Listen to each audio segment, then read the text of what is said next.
Thank you everybody for coming to Museum After Hours, the digital version for March 2021. And we here at Fort Walla Walla Museum are always excited for these and happy to offer them. And of course, it's a free monthly program, so keep up on Fort Walla Walla Museum news on our website or join our mailing list. And you'll be notified about these in the future, and like you did today, just register in advance. And we have these last Thursday of every month, and they're free. So if you want to support us, please buy a membership or make a donation or renew your membership, or just come visit. We're open Friday, Saturday, and Sunday, noon until 5 right now. And in the coming months, those hours will probably expand again as well. And yeah, well, so today we're talking about Steve Stevenson, Robert Louis Stevenson. We're grateful for him being here and sharing his knowledge about the old fort buildings, or what's now mostly on the VA grounds. And I guess that's all I've got, and I'll pass it over to you. Oh, and I should say, at the bottom of your screen, I'll remind everyone at the bottom of your screen should be a Q&A box. So at any point during the presentation, go ahead and click on that and you can submit your questions. At the end of it, we'll have a Q&A section where we'll try to answer all those. So, all right. Okay, good evening. Can they talk back to me? No. Oh, you can't talk back to me, okay. I'm sorry to say. Well, let me go through the information we have here. We have 48 pictures and information about the old Fort Walla Walla. Can they see the pictures when I? Now they can. I just got that up. Oh, so okay. Go ahead and just use those to advance slides. Where's it? Right there. That's what I did. Oh. Okay, we're getting all the stuff together here. As you can see, this is the first military Fort Worth, Walla Walla. This was established in 1856, so it's been there for quite a while. The military came along trying to get things going, get the Native Americans and all them to work, and not to work, but to be available for the fort. The next one is the second military fort in Walla Walla, or called Walla Walla. Second fort was established in September 23rd of 1856 on Mill Creek, what is now the corner of First and Main Streets in Walla Walla.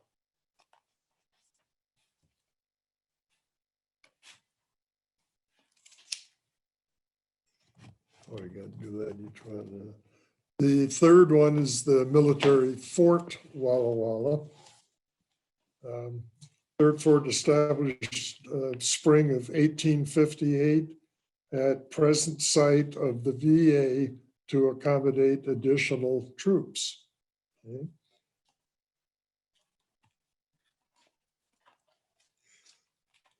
This map that you're seeing is basically a walking map, keep studying on that word, that you can walk around the older buildings. So you can start on one. We'll see those as we go along, so I won't tell you each one what it is, but these are the old buildings from the fort. Okay. And where can they get that map? From the museum. Yeah, I hope, because I don't have any. Okay. Next thing we're going to look at is the guardhouse. It's on the northeast corner of the reservation, the Fort Reservation, at what was then the end of Poplar Street. So when this originally was opened up, and this building put there, Poplar Street hadn't been extended yet. It's as far as you could get. This next one is the guardhouse in 1929 when the VA had taken it over. It was at the Chestnut Street entrance. If you come here up Chestnut, you go right by it. And the building was established for tuberculosis patients who had to have a pass in order to go off the grounds. So this was where they had to be stopped. They would walk down there. And as I said, it was a tuberculosis facility, so you couldn't just walk out unless you said you could. This next one is quarters 1. This is one of the buildings on the ground from Fort era. It was built for the commanding officer's house. And if you can see it closely, I think you can get a look at that. There's a stagecoach on the left with people around it. It's kind of hard to see. I know it's not a good picture.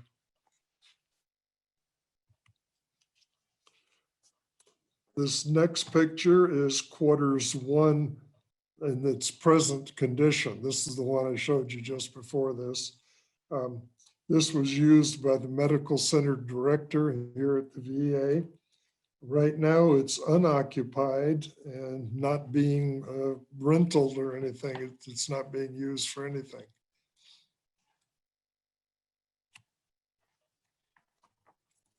Next building we're looking at is quarters 2. It's a duplex officers' quarters. You can see a good look at it from the side there, and there are two openings right there in the front, and those are both entryways into the building, since it would take two buildings, two groups to live there. Well, the other thing is that the staff rentals, a lot of the staff lived in these buildings, were until the mid-90s, when lead paint predicated the closure of all of the buildings. So all of these old buildings had been smeared with lead paint, and they had children living there, et cetera. It was all closed down.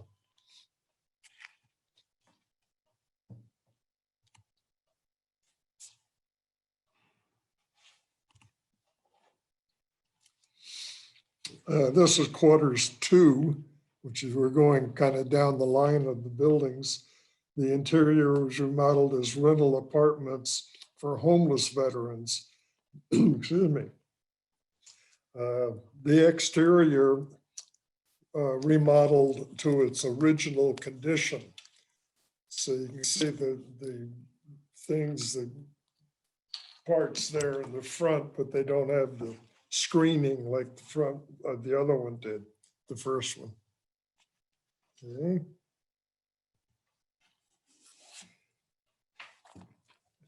This is the rear view of the duplex officers' quarters.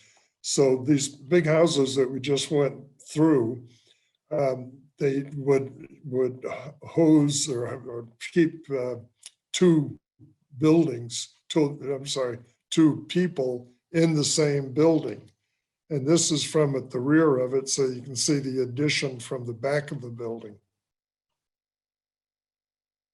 These are now being used for veterans who need homes. These are a couple of interesting things that were done during the Fort era. Quarters 4 is original adobe brick. When they first started the fort, excuse me, they didn't have ways to cut lumber and all that. So they built them out of adobe brick. And you're seeing that right there at the bottom of the window. It was built in 1858. Soon after that, a sawmill arrived and the adobe was covered with boards. This is just a close-up of that adobe building, adobe that was inside the building. This isn't used anymore. They had just taken the face off of that to do some work. And I was fortunate enough to get a picture of it before they closed it.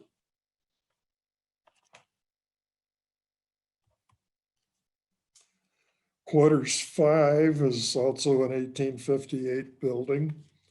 It was built differently than the other 1858 quarters in that the additions are to the sides. So it's not to the back like the one I showed you earlier. These are the two additions that are on the left and the right side. Okay.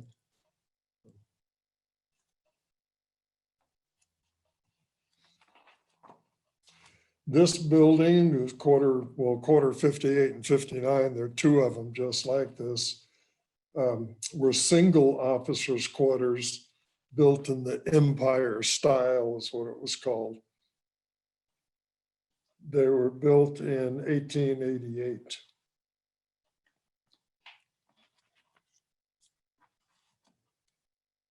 The next one. These are the two buildings of the one I just mentioned. They were identically the same. They're 48 and 49, and they were recently remodeled for the director and chief of staff's offices. So this is where they're staying. If you know Bill Long, chief surgeon, he resided in 49 until his retirement. 49 is just one of those two buildings. This building, quarter 7, 1858 era, single officers' quarters. It was relocated by the VA to make room for the hospital building.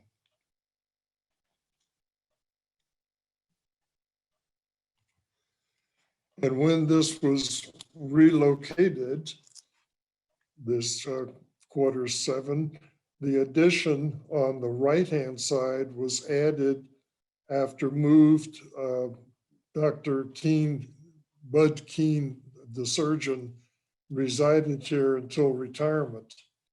Recently used by station police, but now vacant. So these are just two buildings that were married together. One bumped into the other one.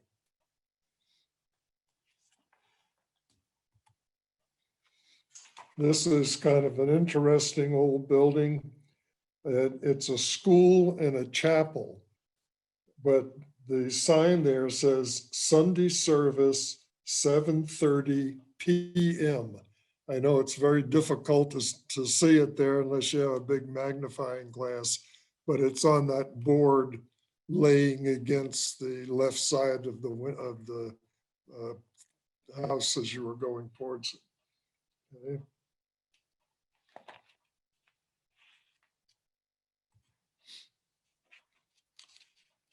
The next one is NCO quarters.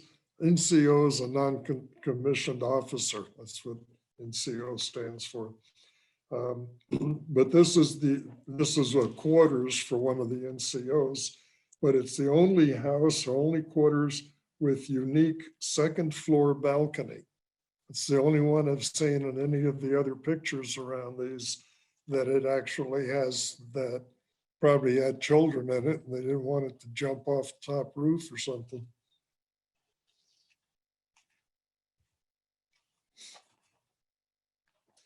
Next one is troop barracks, the 1858. There are 6 of these buildings. Got you a picture of this one up close. Each building held 65 men. They were reconstructed in 1885.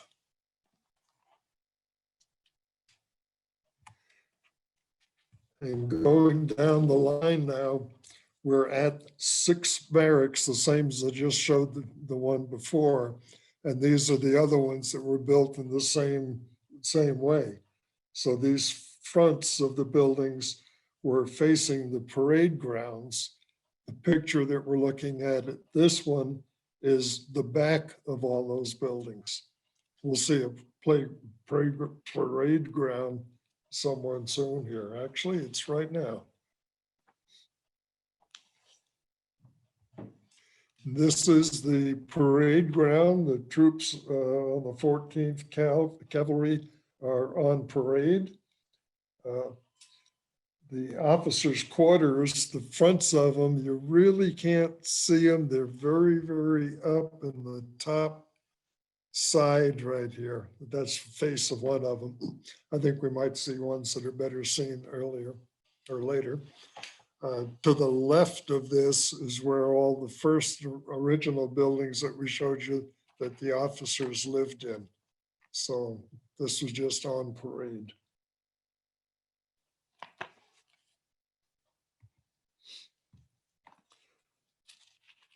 This building from 1860 was the quartermaster storehouse.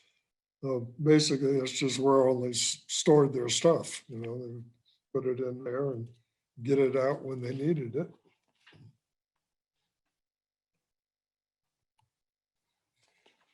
Next one here is 1863 guardhouse.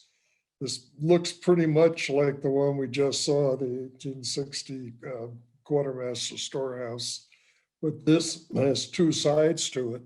So the one side was the where they locked them up, and the other side was for the people that were guarding them. So that's a fairly simple and almost looks the same as the other. Excuse me, this was 1863 is when this was established.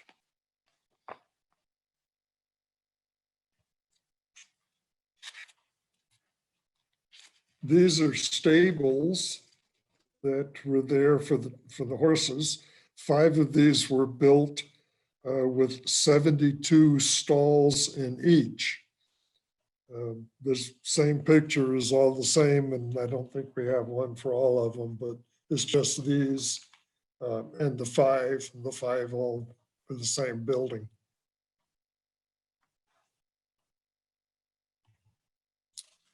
This is an interesting one.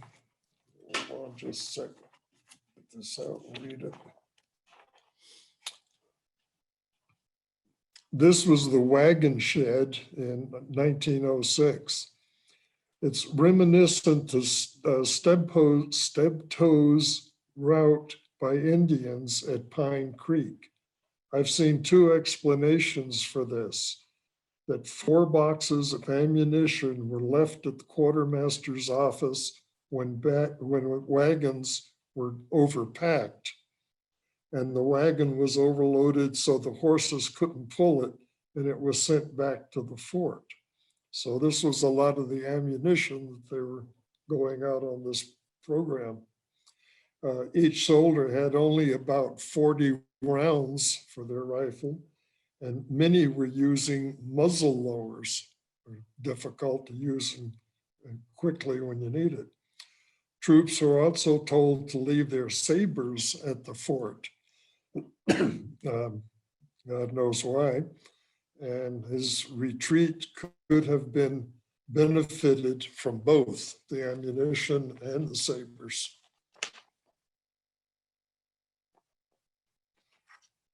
Get a little sip here.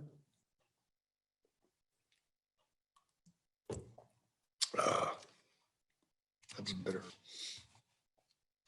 This building, building 41, is the granary.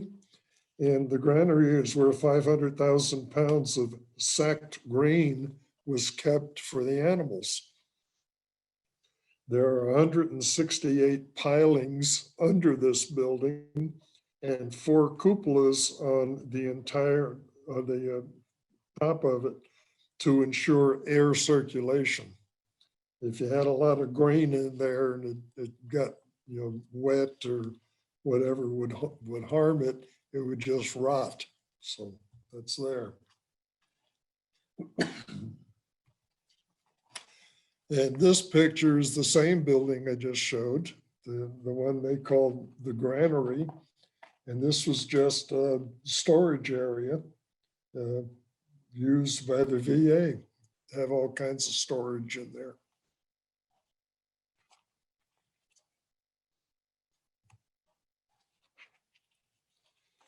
This building was the Fort Hospital, used after the fort was closed by St. Mary's when their facility burned down. So the VA fort was closed and then reopened at one time.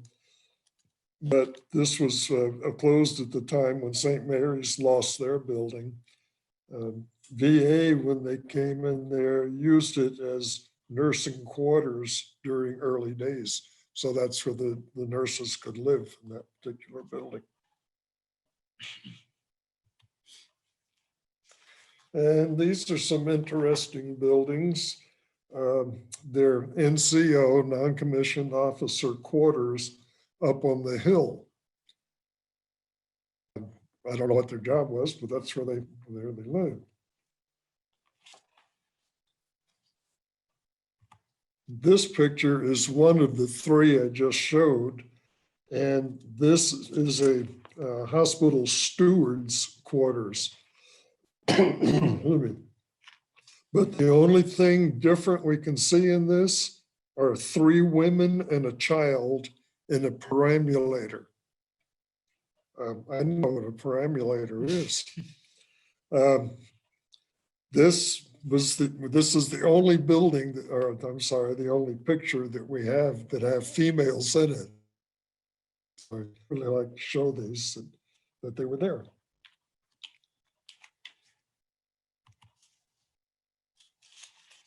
This is just a closer look at these ladies. There are 3 of them in there, and the child. It looks like the child's head right there in the perambulator.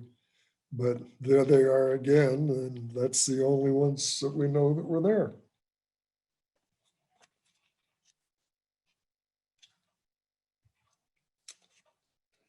These original buildings were not included in the government when the VA took it over.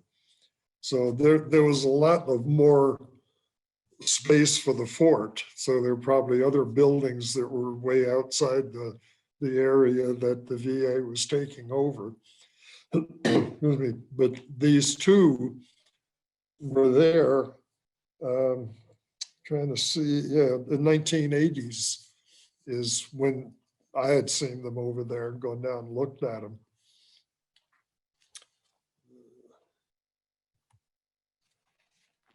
And then in 2016, I went down and looked at these buildings again. And this is unfortunately what they look like. There's no maintenance to them or anything. I managed to stick my head inside of it. It's something that was open enough to see through. And it was just falling apart, literally, not doing anything. So, and the city, since this went into the city didn't take any maintenance or anything on it. They just ignored it. Since then, they've put wire fence around it, hopefully so people won't destroy it any worse than it already is, but we don't know what's going to happen with it.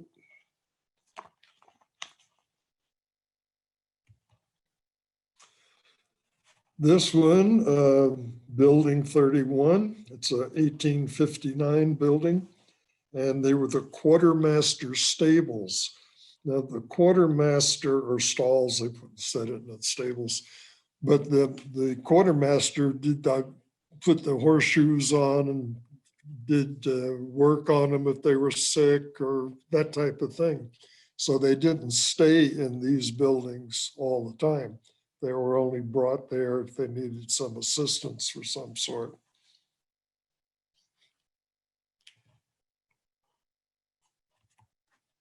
And this is the same building, Building 31, that is on the grounds today. That long piece on the right where the animals stayed is no longer there. We didn't have any animals to put in them. And basically they use the building now for equipment storage, lawn mowers, that type of thing, small tractors. So that's still being used by the VA. And this is one of my favorite little pictures that has no benefit at all to anybody. But if you look at this real closely, up at that beam that's going upwise, there are two wooden pegs sticking out of it where the holes are. Two holes are empty.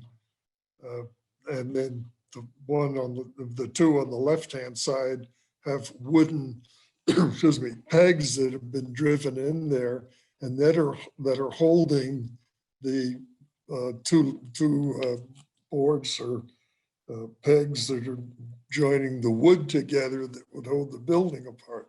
So it's just kind of neat to see it because it's been there for a long time.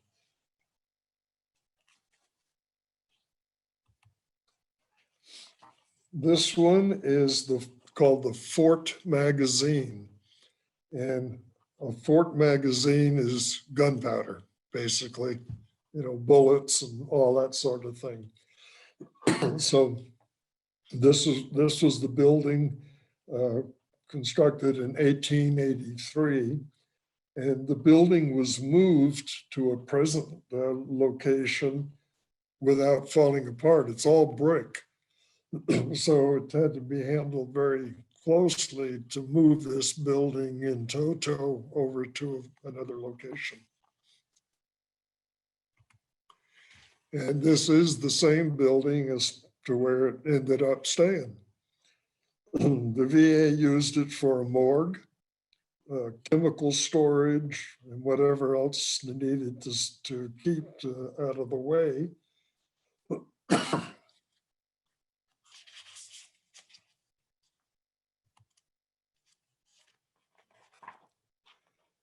This building is B63. It's the armory, or was the armory for them.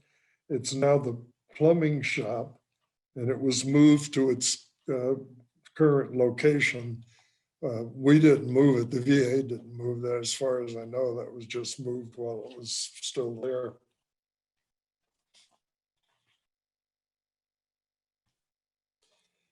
And this one is, the number is B65. It was 1906. And it was used as the oil house. Oil there, tons of oil in there.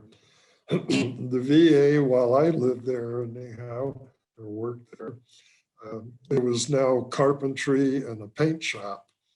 And it also was moved to its current location off of the grounds there. I've been gone for 20 years, so I really don't know what these buildings are being used for today.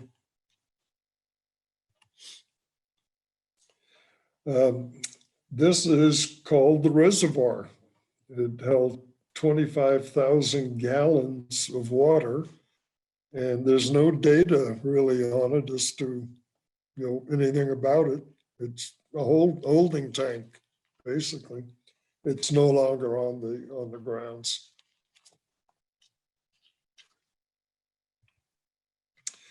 Next one are B68 and 69. They were built in 1906 as barracks buildings. They held 200 men in each of the buildings.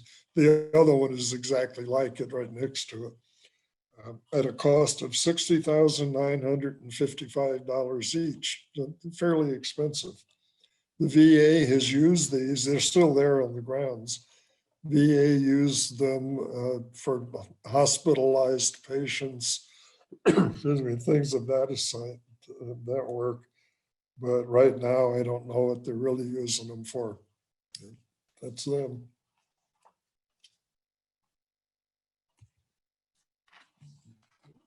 This is an interesting one. The fort was closed at one point.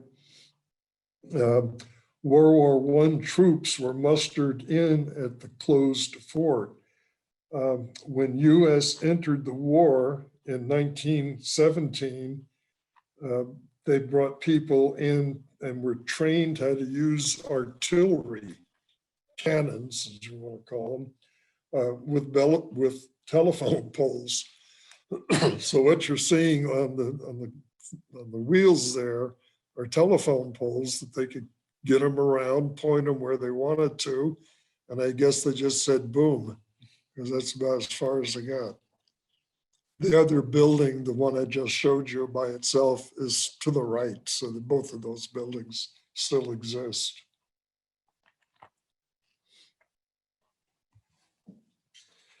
And this, we get a little bit different. The Fort French artillery cannons used by the US, this is World War II, were given to Walla Walla after the fort.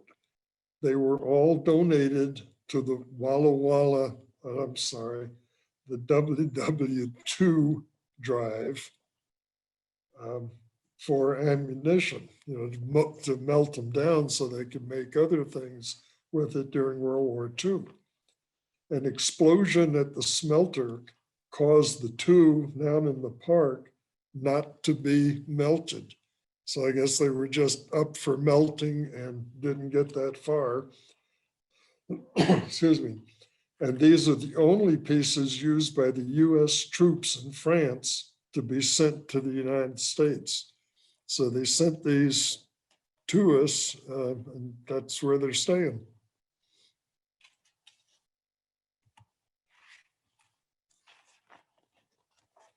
This building is Building 86, built in 1929 as a new hospital. If you've been to the VA anytime soon, you know that this building is not being used for anything. They're working on it. They're doing something. It's all caged off. You can't get into it or go past the gate. But nobody seems to know when I ask what it's going to be used for. But it's a great big old brick building. It had surgery and patients and everything else in it, like a real hospital.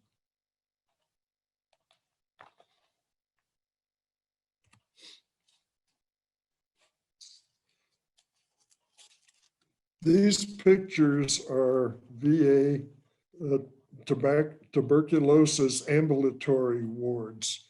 They were built in this way because the solarium was designed on east-west axis to maximize sunlight, which is beneficial to the treatment of TB, tuberculosis. So that's why they look kind of funny like that, because the patients were taken up there into these things that came out of the wall, and the sun would catch them coming and going. So that's why they're there. Those buildings are now really not being used for anything after the new facility's been built. So I don't know what they're going to do with it. We'll just have to wait and see. And this is a chapel. The chapel was transferred from World War II MAH Army Hospital when it was closed in 1945. This was located over on the Avery Street where Coke, Valley Transit, and Key Tech all have their buildings and stuff there. So they just picked this up and moved it up on top of the hill, and that's where it is. And that's it. Okay. I'll pull up the questions here.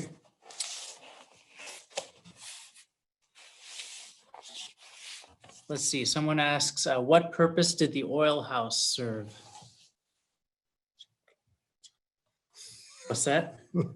The oil house, they had things for they're not canyons, using things for oil. You know, they used it to burn it for whatever they wanted, probably heating, lights maybe. You know, it's just kind of almost everything during that era. They would use oil. And that's one thing with the armory and the magazine, why they were separate. Why were the armory and the magazine separate? I'm not sure which one that was. Where's the question? Or you had the armory, which was the weapons, right? And the The weapons. magazine. Oh, yeah, well, you kept the magazine away from anything. So you didn't want rifles and things like that to have ammunition in them and to go off when you didn't want them to. So that was basically why the two of them were separated. You'd get your gun and then you'd go get your ammunition. How old are these fort era buildings, the really old ones, 1858, in relation to other old buildings in Walla Walla City? I have no idea. I don't live in New York, Walla Walla City. I really don't. I don't have any information on that. Were the bricks for the fort magazine, et cetera, made locally? Where were the bricks made? Couldn't tell you that either. Yeah. Let's see. You know, all these things were done years and years ago before we were grown up. What was your position at the VA? Oh, I just worked hard. No, actually, I was in charge of, I think, 4 different buildings when I was there, 4 different departments. So they kept bumping me from one up to another, to another, to another. That's what I did. I worked. Well, no, I didn't work. Other people worked and I watched them do it.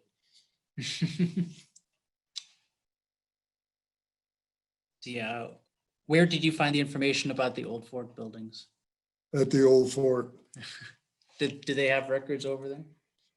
I think there were some records there. I've been retired for 20-some years now.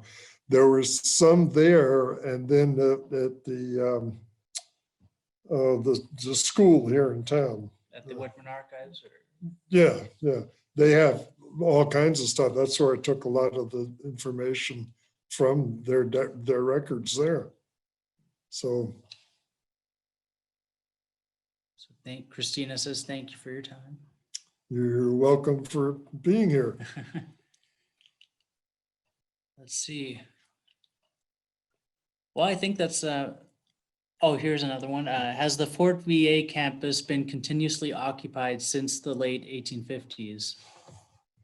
I had it in there somewhere in this, the 1850s.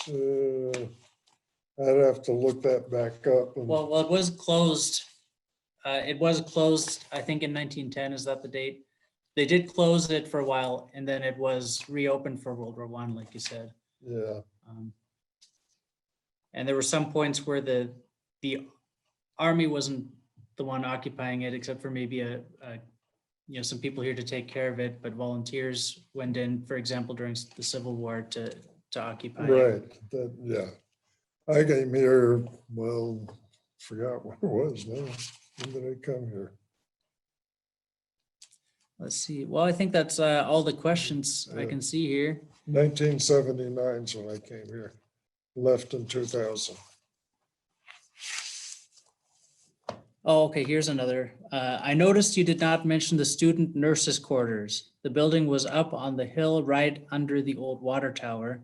My grandmother was the house mother in the 50s. Oh. Yeah, I thought I mentioned that was used for nurses' quarters. Yeah. Oh, I'm sure. Yeah, that was under the water tower? Yeah, the water tower was there. It was up on where the 3 buildings were in a row up there. And that's the same place where the nurses' quarters were, because that's when St. Mary's burned down.